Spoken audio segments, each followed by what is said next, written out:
And just a reminder, we have folks tuning in online who hear every little paper rustle because these microphones are super powerful. So thrilled after that wonderful conversation, sort of looking at the history of the child credit and its roots in both the National Commission and all the tax debates that went on in the 90s and thereafter. I mean, I can turn to looking ahead into the future where the child tax credit exists in the current landscape of political debates. And thrilled to have a very diverse panel to discuss this, starting with Kelly Allen from the West Virginia Center on Budget and Policy, Rachel Anderson from the Center for Public Justice, and Ramesh Ponnnuru from National Review, where he is the editor. Leave or start with Kelly, if she's on Zoom. Kelly. Hey, Kelly. Hey. So I thought it was appropriate, given that part of this event is to commemorate my 35th of the National Commission on Children, which came from J. Rockefeller of West Virginia, the predecessor to the Joe Manchin. That we begin with you, where you're situated in West Virginia. Talk a little bit about that history, but also how the recent expansion of the child tax credit is connected with families in West Virginia and the unique issues that they face. Yeah, well, thank you all for inviting me to be part of the conversation today and for allowing me to join virtually. I'm living some of what we're talking about today, dealing with my own juggling of work and childcare and family responsibilities with a 1-year-old that I couldn't be away from with you all in DC today. So thanks for the accommodations. And as Sam said, it's really exciting and nice to share the space in the Rockefeller Foundation as a West Virginian and a former constituent of Senator Rockefeller, who was and is always a staunch champion for kids in our state, from his leadership on the Children's Health Insurance Program to, of course, the Rockefeller Commission and his thought leadership around a fully refundable child tax credit and an expansion of the earned income tax credit. He always saw the need and the promise and potential of kids and families in West Virginia and around the country if they were just given the right resources, right? A hand up in order to meet their family's full potential. Just kind of thinking about this panel today, it reminded me of a quote from Senator Rockefeller's farewell speech in the Senate. He said, "Even today in West Virginia, too many are struggling. They're fighting to survive and wary of what the future holds. So we fight twice as hard and twice as long. Nothing stops us. There is vast dignity and honor in helping people." So yeah, as he said, West Virginia still has among the highest child poverty rates, child food insecurity rates in the country. There are some factors that are somewhat unique to West Virginia, given our rural nature. We have food deserts and childcare deserts and broadband deserts and all of the deserts for things that families need access to. We also have high rates of disability, of substance use disorder, of early death. And there are lots of non-traditional households here, right? Grandparents raising grandchildren, aunts and uncles raising nieces and nephews, which are nuances that require flexibility and consideration in designs of plans like the child tax credit. But we saw the child tax credit, particularly with the expansions in 2021 under the American Rescue Plan, provided families in West Virginia with the flexibility and that dignity that Senator Rockefeller talked about that came with it. That dignity to decide what they needed, whether it was to pay for internet access or tutors when kids were schooling at home, or food or utility bills. And it finally provided that dignity and that flexibility to the poorest families who needed it the most. And one thing we learned from that 2021 experiment was that we can trust families with that flexibility and they'll do the right thing, right? We saw data and research showing that 90% of households reported that they used their child tax credit monthly payments to meet those basic needs and to put them where those resources where they were needed the most. In West Virginia, our organization had a lot of conversations with families as the 2021 child tax credit was available to folks. And some of what we asked them was what they were using the child tax credit for, what it allowed them to do. But we also asked them about the impact of a fully refundable child tax credit that they would know was around to stay, right? You might make one set of decisions when you're going to get this monthly payment for 6 months, right? But if you knew it was going to be around for the length of your child's life or for early childhood or for a few years, you might have this freedom and flexibility to make different decisions. In West Virginia, we heard from families that said a little bit more stability of a child tax credit that was accessible to them might make them move to a better neighborhood that had a better school.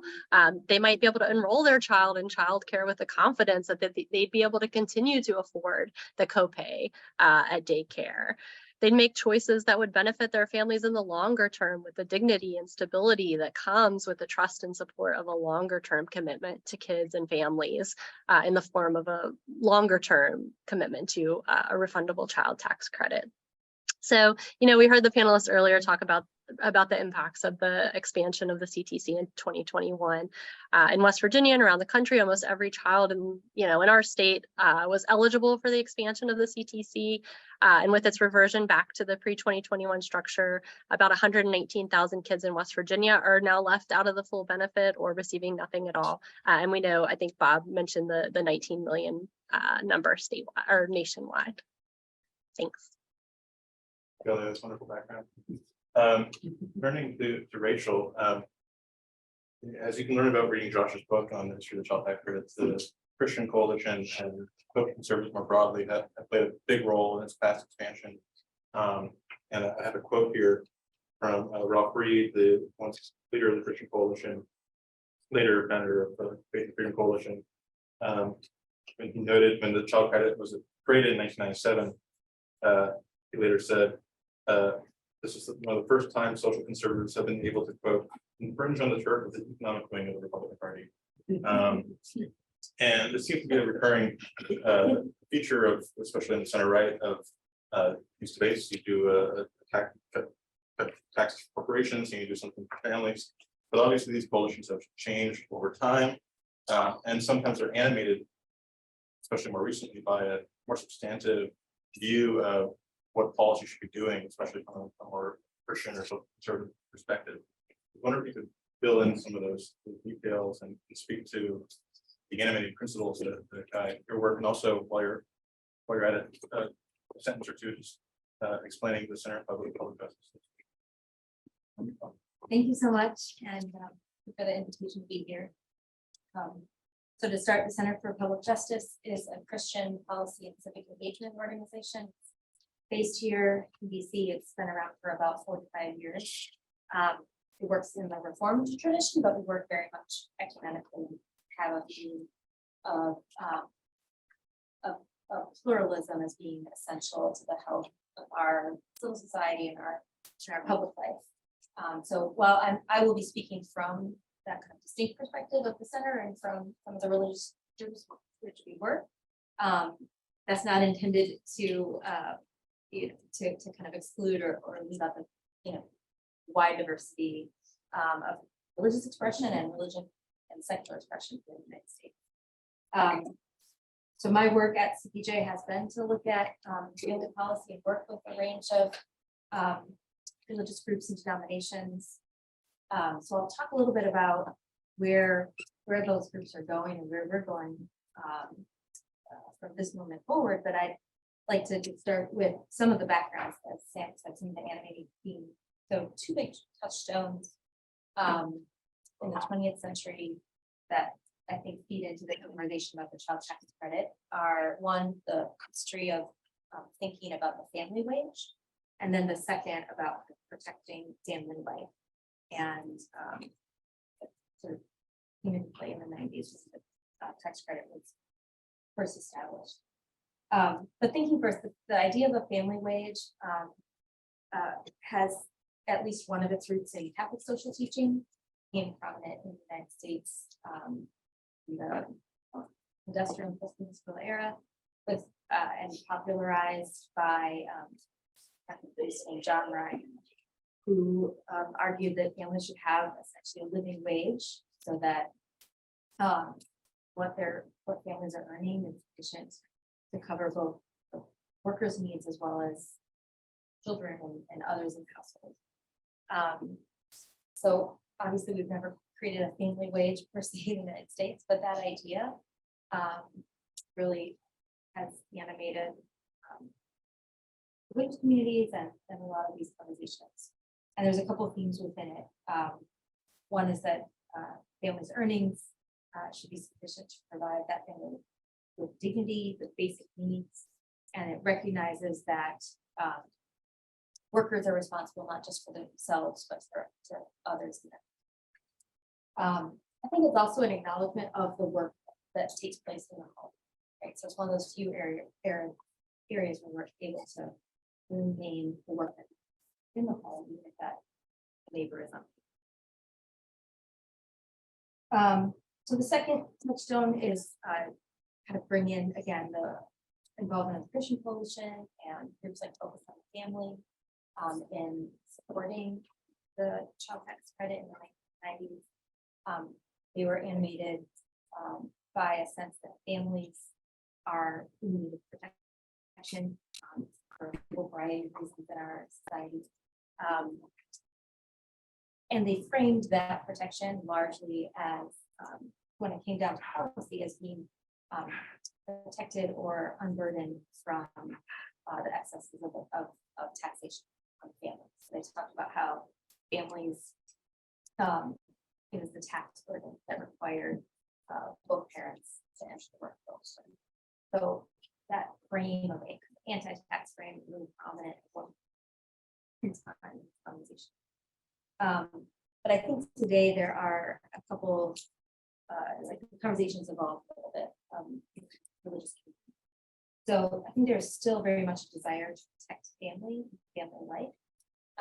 But I think that tax frame isn't quite as prominent. But so there's a whole other range of challenges for families. The families feel very stretched because of their time. So families sometimes, I think, in our conversations with religious groups feel very poor, right? Like, what is it? How to protect and raise children in their homes when we're exposed to vast medium, vast, uncontrolled media environments, and just kind of working through that balance of life work is a real challenge for families. So I think those are kind of old themes, but with new dimensions. And then also there's just a more explicit defense of kind of a more explicit theology of compassion among many religious groups. So the National Association of Evangelicals, for example, about 10 years ago, updated a social statement and within it prioritized justice for the poor and oppressed. And two other kind of emerging themes is, in religious communities, the recognition of diverse cultural expressions of family, and the need to incorporate and protect families in many forms and acknowledge the work of single people within religious communities, those who are raising children, grandparents who are involved in family life. And then finally, this summer, the Supreme Court decision Jackson Women's Health dramatically changed the conversation around abortion and the prospect of state and federal government changing abortion law. That really, I think, catalyzed and lent new urgency to an interest in ensuring that there is adequate material support for families. So we're moving into an environment where women and for those life commitments, folks are speaking for encourage women to birth children, they're pregnant. That needs to be accompanied with whole system of support to enable women to make that choice, enable women to and families to remain healthy and stable both during pregnancy and postpartum. So those are some of the dimensions that starting now and looking into the future and animates religious thinking about this called Very short. speaking of Dobbs, when Dobbs came out, Romney had a plan to put forward the Advanced Security Act. Senator Rubio also put forward a plan pairing child tax credit expansion with funding for maternal health care. And in some ways, it was a flashback to the work that Ramesh has been doing over the years, starting with sort of this group that called themselves reform conservatives or reformocons, as people would say.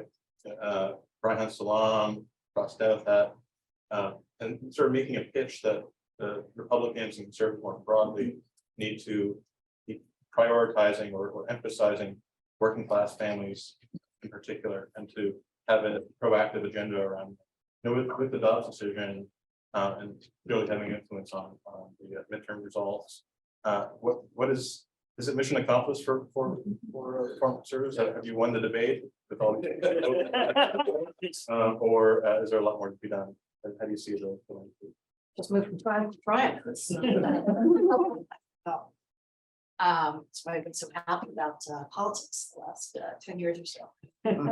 Well, no, I think in the glass half full side of things, I think that some of the things that that group of folks who came to be known as reform conservatives were arguing have been vindicated.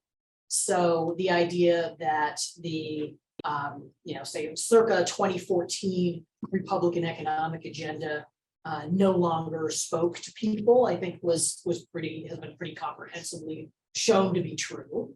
And that there was an opening to pick up working class voters also has been vindicated.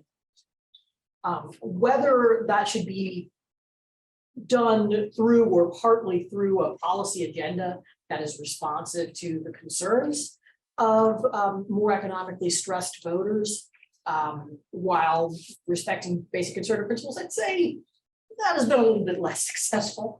I think there are, though, a few things that are happening that have made the child credit in particular, the expansion of the child credit, a little bit of an easier sell on the right than it used to be. One, that the ideological shift to which I've already alluded.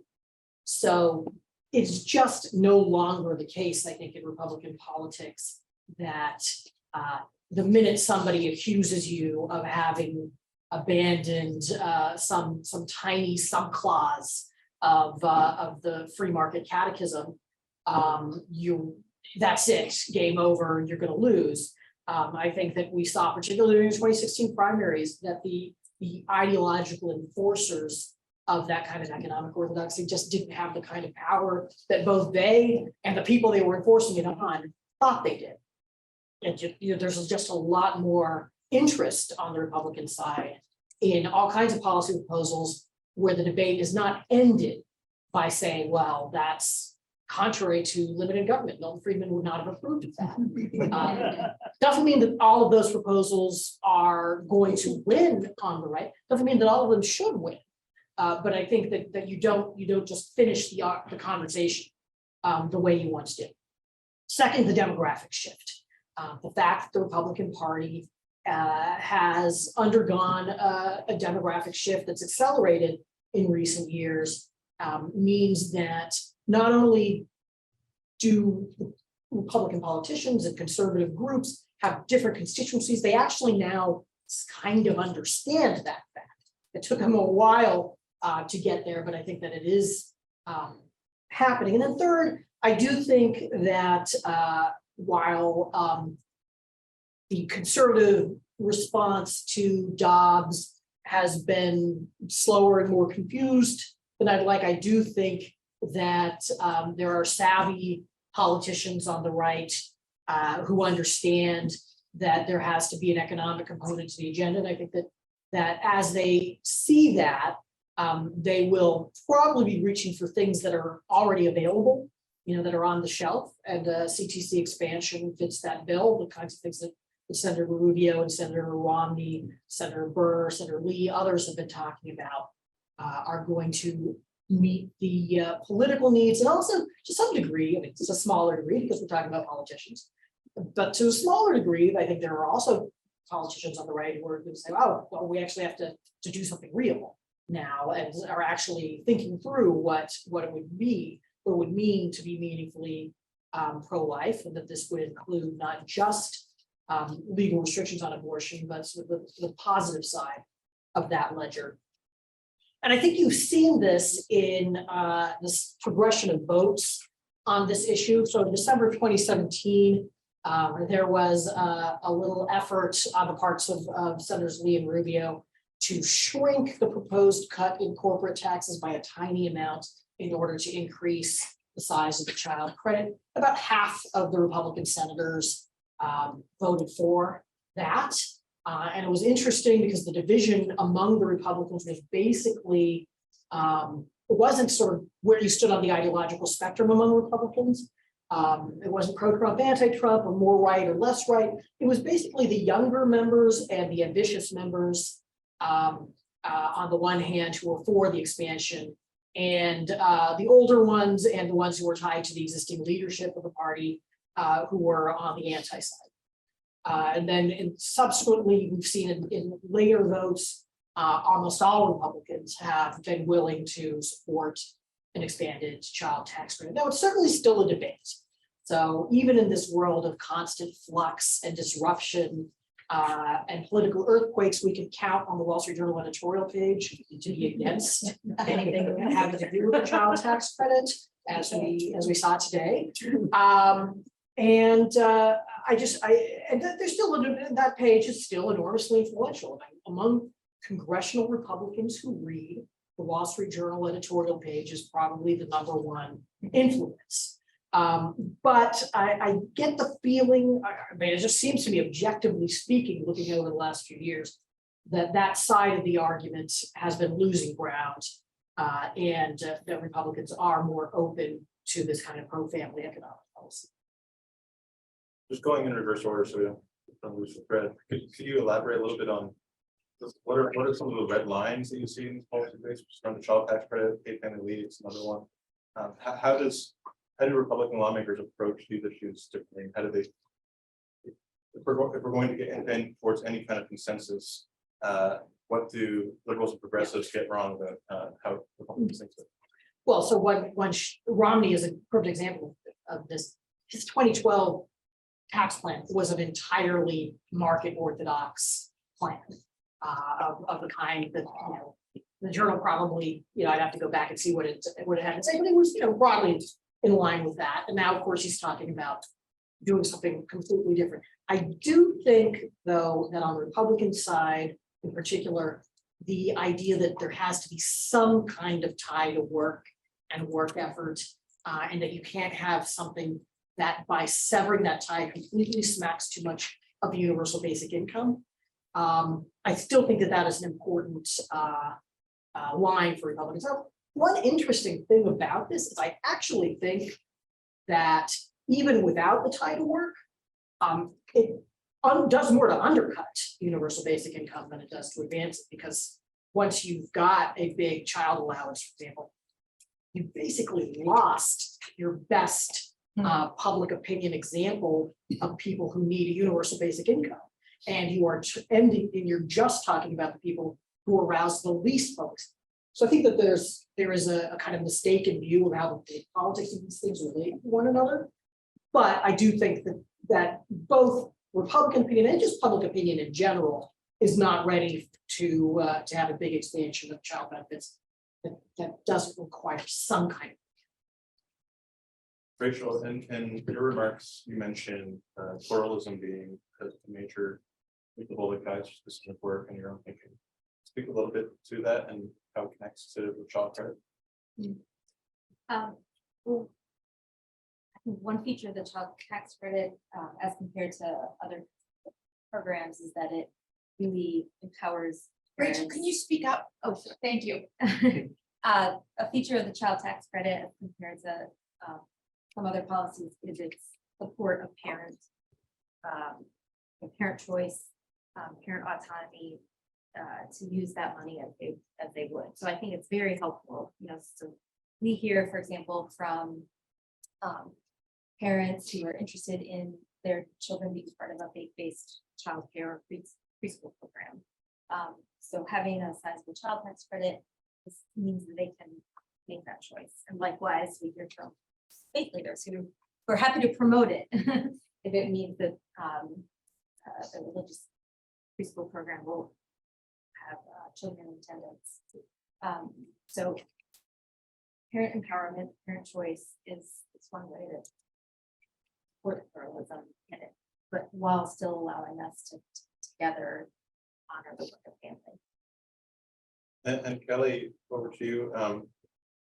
And Niskanen, during the 2021 debate, we released a report talking about the economic and community impact of the CTC.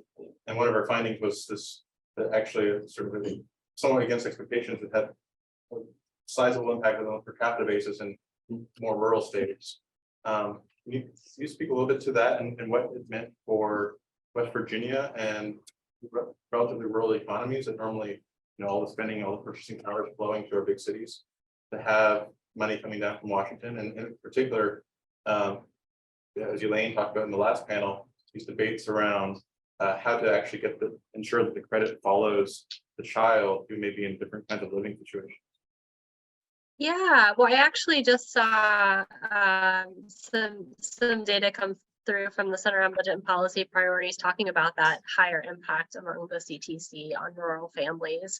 And just glancing through it quickly, it looked like, one of the reasons is obviously incomes are lower. They tend to be lower in rural parts of the country versus more urban parts of the country. So more folks qualify for those benefits here. We know things like food insecurity are higher in rural areas. And we saw through the Pulse data and other information that the child tax credit in 2021 drove down food insecurity. And, the monthly provision, the increased dollar amount combined with the fact that it was reaching, poorer families really meant that it was addressing those real-time needs and giving families the opportunity to address them in real time as those costs were coming up. So yeah, I think it was particularly impactful in West Virginia. I don't think there was any state where per capita more kids were eligible. I think it was 93% of kids were eligible in West Virginia. It reached many of them, not all of them, of course, and we talked about some reasons for that in the earlier panel, but in no state was there, a higher impact than there was in West Virginia in terms of eligibility among kids for the child tax credit. And then, to your question around design, we do have a lot of families in West Virginia where grandparents are raising grandkids, aunts and uncles are raising nieces and nephews, for different reasons, some related to substance use, some related to, other health and disability issues. And I think there are folks, Sam, yourself, and others who could probably speak more to like what a design should look like that makes sure that a child tax credit going forward reflects the realities and the needs and the nuances of the families that need it. But I'm just, reminded that in those families where perhaps it's retired grandparents, perhaps it's someone with a disability raising children, a work requirement, an earnings requirement is going to potentially create a challenge.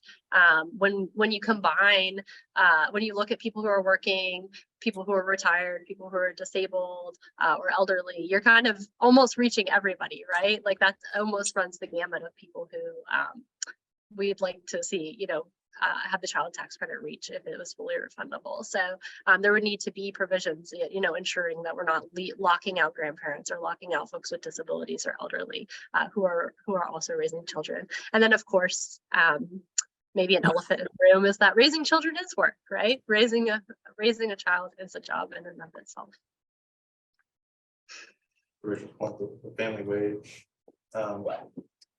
Do you see in your conversations there being sort of a more assertive role for Christian coalitions in policy debates? Because historically they've often focused on more cultural issues, maybe in the case of judicial nominations, things of that nature. But I think back to this one occasion where I actually wrote a piece for the National Review on Hungary and Hungary's family policy. And ever since I've been invited to every Hungarian embassy event And one of the ones I went to had this presentation by the family minister. The family minister walked through all the Hungarian family policies. And then Sebastian Gorka gave a speech about how family is the foundation of Christian civilization. What you? And the next panel featured a prominent leader of folks on the Christian right, and he had to lift his jaw off the floor after hearing everything Hungary does. But the first thing he said was, here in the United States, we take a small government approach. And what struck me is just how social conservative or Christian conservative policy agendas have been subordinated to the economic wing. And do you see if that is starting to change at all? So one piece of evidence, if you look at what's going on in the Southern Baptist Convention. So Southern Baptists are the largest religious communities in the United States. This summer and for the past many decades has been staunchly pro-life. When are called messengers of the Southern Baptist Convention meet, they regularly pass a pro-life resolution and support the work of lobbyists associated with the church in supporting pro-life policy. This summer, when the messengers gathered, they enacted a pro-life resolution that also called for material supports to mothers and children and families. And so that, it doesn't specify, but kind of anticipates policies like an expanded child tax credit or paid family leave, even policies that are being considered right now, like improving protections for workers, because affording women reasonable accommodation in the workforce, clearly while they're pregnant, clearly pro-life, but it's a woman really beneficial to the health of the child. So there is there are examples like that where religious communities are moving into that position. And I think there's lots of reasons for it. There's a desire to be holistic about their position, desire to practice what they preach, kind of also recognition over time that private charity alone is not sufficient to support all of the households and children that need it. It has been able to lift children out of poverty in mass. So I think there is a real shift there. And again, kind of a theology of compassion that pairs along with a theology of support for religious values. So similar question to your right? Because in many ways, there was this old adage that the Republican Party was a three-legged stool, and in some ways, Trump kicked out at least one of those legs. So how does the stool remain balanced? And to the question I asked Rachel, what are your observations about how realignment is taking place? Is there really a working class culturally conservative realignment, or is this just something swish casting like this? Yeah, I think it is. I think it is real. It is sometimes exaggerated. The great conservative breakthrough with Hispanic voters happened in some places, and with some Hispanic voters, and maybe in 2020 there was. I think everybody on both sides were a little surprised by the shift toward the Republicans, how large it was. In 2022, I think both sides were a little surprised how small it was. So I do think that these things are they're developing in fits and starts, but the party coalitions are kind of slow to adjust to these things. And if you think about the social groups, their own interests in economic issues waxes away. So when the CTC was introduced in the mid-90s, pro-family social conservative organizations played a very valuable role in it. Now, 10, 15 years ago, I was speaking to one of the very same socially conservative groups that had played a big role there. And I made the case for a pro-family tax reform. And to their credit, they invited me to make it. And afterwards, one of their leaders said, gosh, that sounds really great. It would be great if that happened. And I said, well, you can help. And they're supposed to ask, well, would we know? I mean, maybe we'd hurt by associating with this cause. which, they've sort of partly gone back to the old, an older way of being activist as they sort of looked out and saw, oh, okay, again, it is, you don't have to just defer to the Club for Growth on all economic matters. But there's still some of that hesitance, some of that, kind of let's stay in our lane kind of mentality. And I think there's another issue, which is if your basic orientation is to maintain your existing list of supporters, then you're going to have maybe different sets of priorities than if you're trying to actually reach out to new constituencies. And I think that a lot of the conservative groups are conservative in the bad sense of that. You mentioned the Wall Street Journal editorial board, and I can't quite understand why the CTC is such a particular hang up for them. But one of the op-eds they wrote in 2017 during the Texas and Jobs Act debate was essentially something like, we shouldn't do this because you're entering a bidding war with Democrats, and they'll always be willing to spend more money. So bidding war that we shouldn't even begin. My initial reaction to that is, well, if they're proposing cutting the corporate rate, you wouldn't say, well, this is just a bidding war. So how do you respond to that? No, there's a whole set of double standards, but I think the fundamental thought here is one that a prominent supply sider once expressed to me. Just, I like skiing. Why can't we get a tax credit for that? Right? Like, children are a hobby. They're a consumption. And why should we subsidize them? And in fact, the journal ran an op-ed within the last few years explaining, well, if we're going to do that, we should also have a tax credit for pets. Right? That's all I'm saying. And GDP is everything. GDP next year, in particular, in practice, is everything.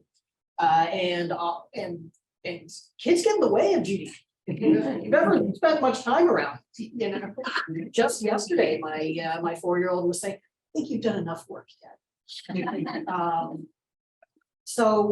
I think this is kind of a narrow and economistic way of looking at things. I think some of the arguments, look, question of what work effort effects different designs of a tax credit have, that's just an empirical question, right? I mean, I think that there's a clear willingness on their part to believe the most pessimistic possible answer to that question.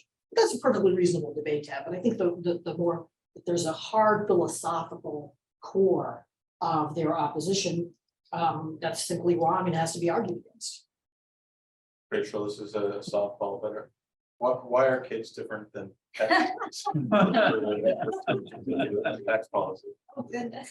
I mean, I think it's pretty self-evident, right? But it is, I mean, it does kind of bring into the conversation some of the arguments that might be more appealing to think about the long-term health of our economy does depend on children, and so I'm curious why that hasn't won the day yet with the journal. Hope that will happen. I've been trying. And Kelly, would be remiss if I didn't ask about what goes on in West Virginia, because this is such a federal and national focus discussion.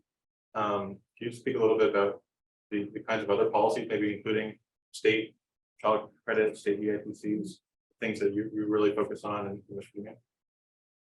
Yeah, well, I guess one of the places where a red wave did happen was in West Virginia. I think we probably now have the reddest state legislature in the country, and are really seeing a lot of interest among those lawmakers, I think, materializing around family supports. We've had a lot of conversations around paid leave, around paid sick days, around a child tax credit. I don't know how much will materialize, but I think there is this, a real understanding of folks that were elected here, particularly that have a real populist streak, that we do need to do more for working families and for kids. Some of it is this moment that we're in. I was just looking at the data on how many workers have missed work in the month of October due to childcare issues. And as you know, again, everything relates back to me, but as somebody that just basically missed 2 weeks of work because everyone in my house had RSV, like there's a lot going on that families are dealing with right now, right? And I think all of this is coming to a head that families, you know, in West Virginia and probably in most states, something like 2/3 of households with kids have all available parents in the workforce, right? And yet most workers don't have a paid sick day. They don't have a protected day to take off if their kids are sick, or paid leave, or, you know, a state level child tax credit, or all of these things. So I think there is a growing recognition around the importance, the political popularity, the need, simply the need to do more to support workers and families and kids, and hope that we continue to see that advance into the state level and pretty conservative places as well. Well, being respectful of everyone's time, but we have budgeted with 20 minutes for questions. So everyone think a question. So I was really struck by some of the things Ramesh was talking about, as well as Kelly, about all these, you know, unique situations where we probably don't expect people to be working, grandparent care, disability, maybe families with very young children. And I'm interested in your, you know, we have to have this phase in, you know, tied to work if there are possibilities of exceptions you see that maybe fall into some of those categories. And what do you think is most likely? Yeah, I mean, I think that, yeah, generally, largely there, I think the political judgment is going to track basic moral intuition that most people are going to have, that, you know, if you're an able-bodied adult who, you know, doesn't have some conflicting responsibility that really precludes working, then you should have some kind of work requirement. But it doesn't seem to me to be a red line to provide help to people who don't fall into that category. Do you any disagreement on that point? Well, I mean, so groups like the National Association of Evangelicals and Conference of Catholic Bishops support a refundable credit without work requirements. And I think that case is particularly strong for, as you said, parents with very young children. Many families don't necessarily want their children to be in a daycare center. They're, you know, 0, 1, 2, and 3. So that's credit that enables one parent to be in the home, really facilitates that. So I think there's a really strong case there. But then likewise, it's grandparents, mothers who aren't in a position to work. There's a lot of interest in their access. Hi, I'm Anna Aurelio with the Economic Security Project. Thanks to the previous speakers and this panel. Super helpful. I'm wondering, as someone whose background was in physics and math, and now I advocate on these economic issues, where the distrust of the actual data comes from, right? So we now have 6 months of actual data from a child tax credit. We have lots and lots of guaranteed income pilot programs going around. And we can argue about what's the definition of work and should that mean an income, but the data and everyone who's looked at the actual data shows there actually isn't any impact on employment from making the child tax credit fully refundable. And instead, people trot out these modeling studies that are way off the mark. So help me understand here. How do we get people to look at the actual data? I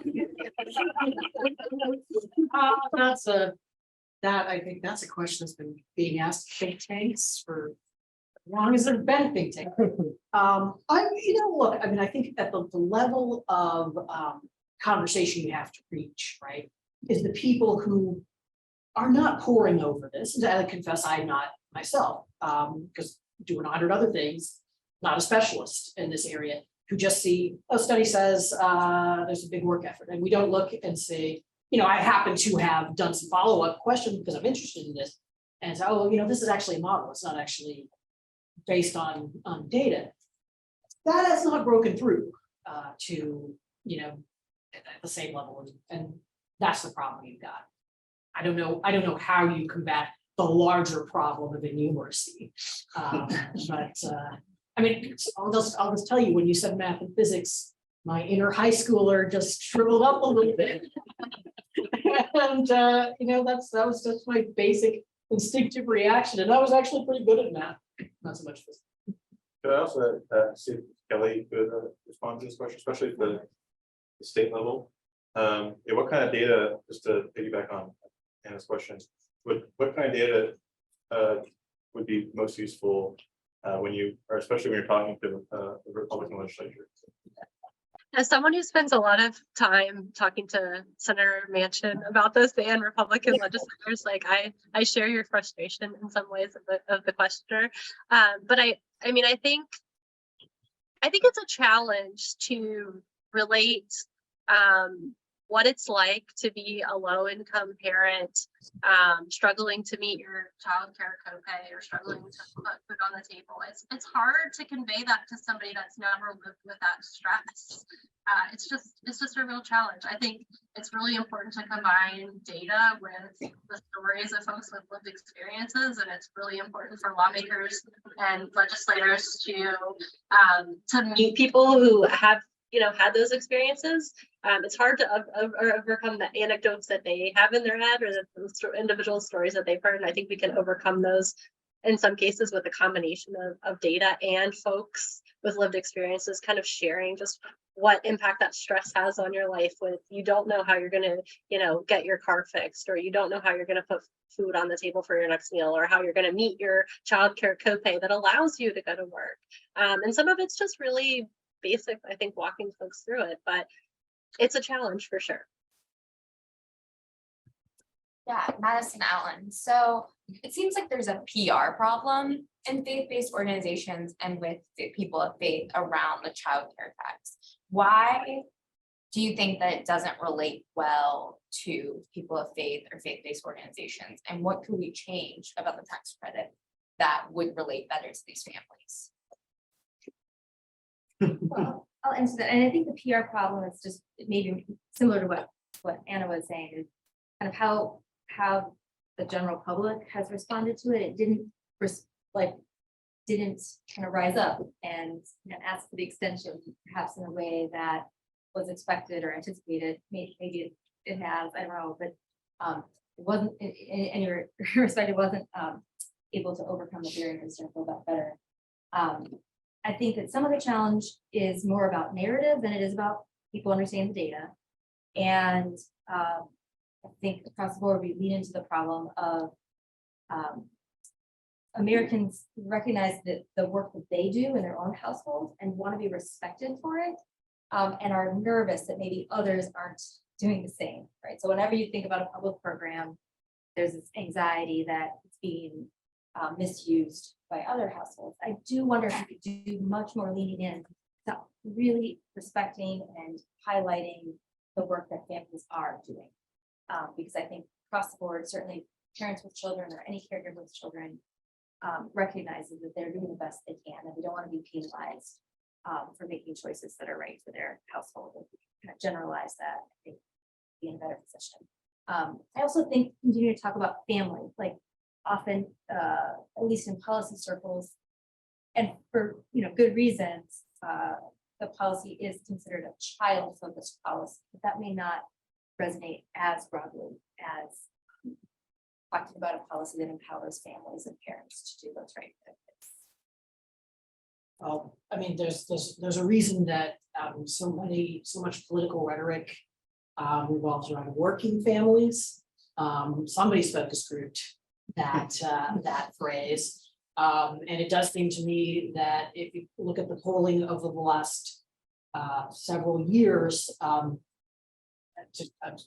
beating a dead horse on this point, but when it's detached from work, people are much less receptive to it. And when it is seen as helping people who are working, people are much more receptive. And I do think part of that has to be talking about at least children's work. But I think that the basic the idea that you've got to help people who are helping themselves is very strong.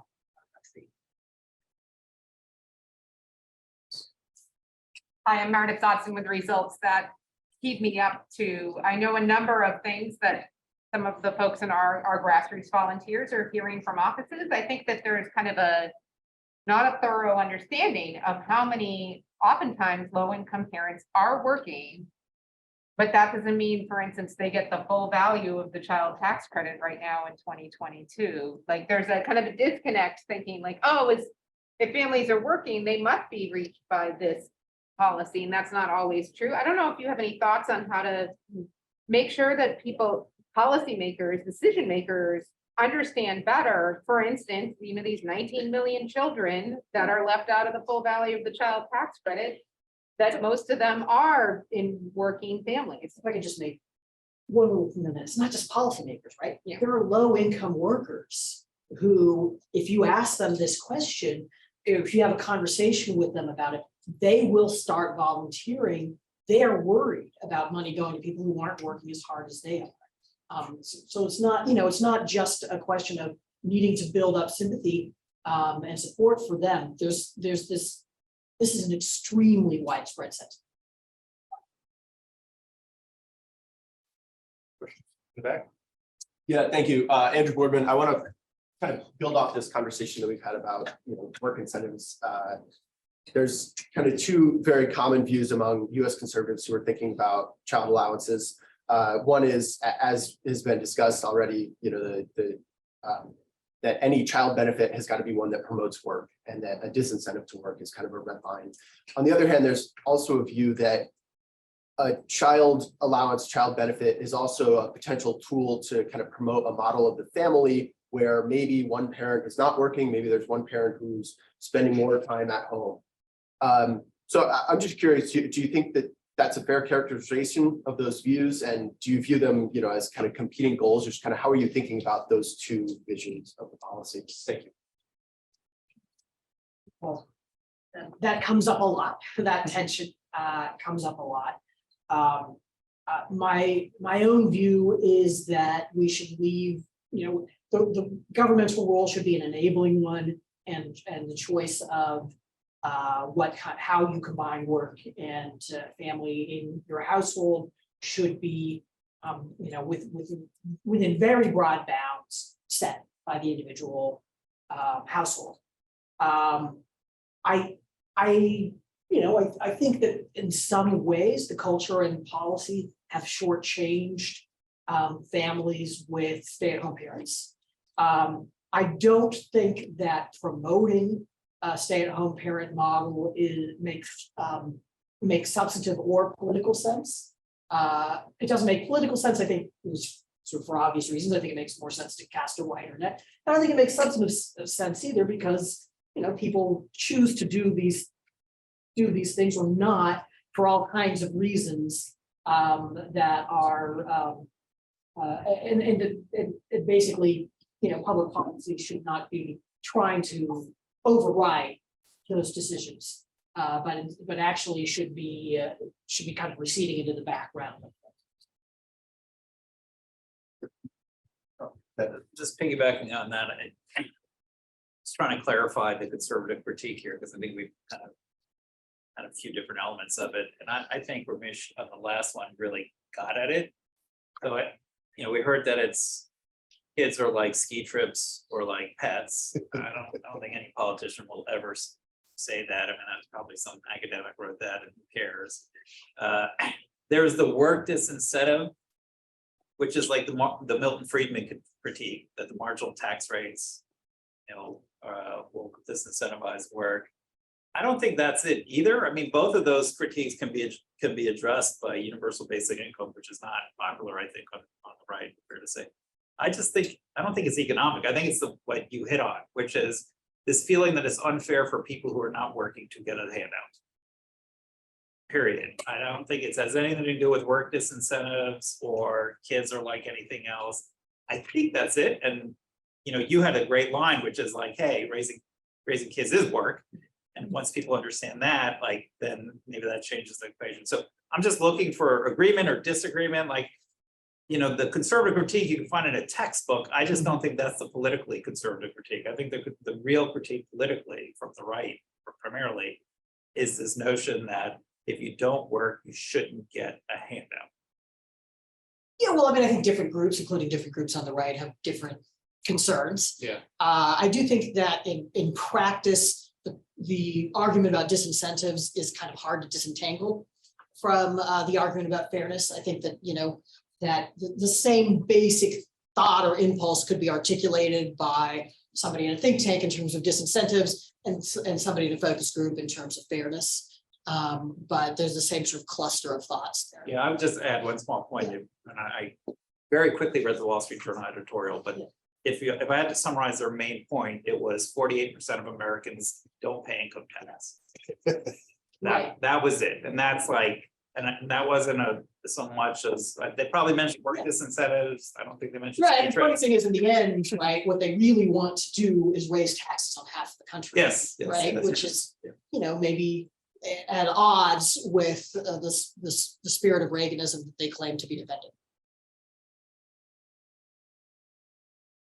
Yeah, I just want to clarify this a little. I think you're right politically, that the issue is some people just don't want money to go to people who aren't working. And the other aspect of this is most people don't count what they're getting as necessarily playing that vote. I don't know, any of you have ever talked to your parents about whether they pay for their Social Security benefits. I can tell you almost nobody has, and almost everybody thinks they have. Right? Well, it's been structured so that everybody thinks they have. That's a great, Roosevelt at one point said that, but there is a theory, just to clarify the theory, that the pure theory that the Wall Street Journal editorial page is relying on, I'm not sure they fully understand it. You know, it comes from people like Norman Turry, and it says, okay, if I give a child credit, somebody else has to pay. It's not just the work incentive at the bottom. Somebody else has to pay. And in that theory, the marginal tax rate, the disincentive of it increases with the square of the rate. Talk about really for our math and physics majors here. So this notion is if you give stuff at the bottom, you often have to raise rates even more and have a bigger disincentive. And that balance sheet is part of that. I don't think that's in the public debate for the most part, but it is sort of underlying Oh, yeah. some of the theory, and it's not entirely incorrect. I think it deserves some credence as a legitimate argument. The real argument on the opposite side is, does the credit, if you're worried about work, does the credit help the family enough that good things happen? They might not be work related, they might be social, not just economic. Does it do enough good on the other side that cost is worth paying? So the kind of budget trade-off you're talking about is absolutely part of the argument. And you could, whenever there's a political appetite for cutting taxes in Washington, you know, the Journal, understandably, given its priorities, was, you know, anything you spend on child benefits could be better spent on lowering the capital gains tax further, right? I mean, that's pretty much explicitly said in some of these arguments. The funny thing about that politically is it doesn't actually work. It's not actually true in the sense that there has never been a pro-growth tax cut that met the Journal's approval that didn't include a big pro-family component, because it doesn't have the political support on its own, and it can't get the political support on its own if it's pure supply side tax cut. And they want to believe that the people are on their side in having red wealth and poverty and all of the collective work of Norman Turry. And it just, you know, it's just not true. As for the good on the other side of the ledger, yeah, I mean, I think that's a totally reasonable request to, it just depends though on what you think this money should be accomplishing, right? If it is simply sort of making these families better off, and it's almost sort of like, just sort of obviously that is true. If you want to do something like raise the birth rate, for example, well, then you'd have an entirely different discussion, and the Journal will say and has said, well, you know, a lot of this is just going to people who are going to have their kids anyway, right? Have the same number of kids. A question, something, by the way, they never raise in the income tax or capital gains tax context, right? They're never gonna say this is rewarding an investment that was going to take place anyway, even though the vast bulk of the money would, in fact, have that kind of deadweight effect. But I think that fundamentally gets down to, in their worldview, there is something about investment in factories that is more meritorious than investment in kids. Getting from this is that we should think of kids not as human beings, but as fixed long-term capital. Never ending capital expenditure.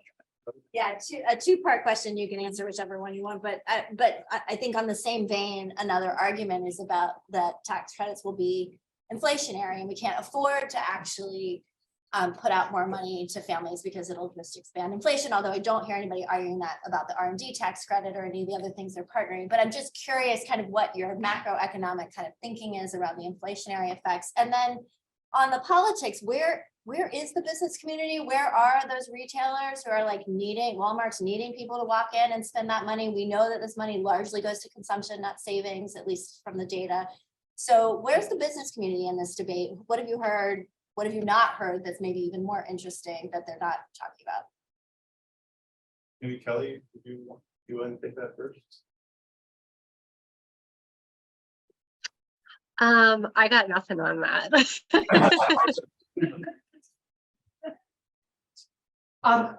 So far, I haven't seen the inflation argument become a prominent part of this debate, although I suspect it will become more of one. I think it's trivially easy to design changes to the child credit that don't have an inflationary impact, even that like any plausible inflationary impact, may be politically hard to design that.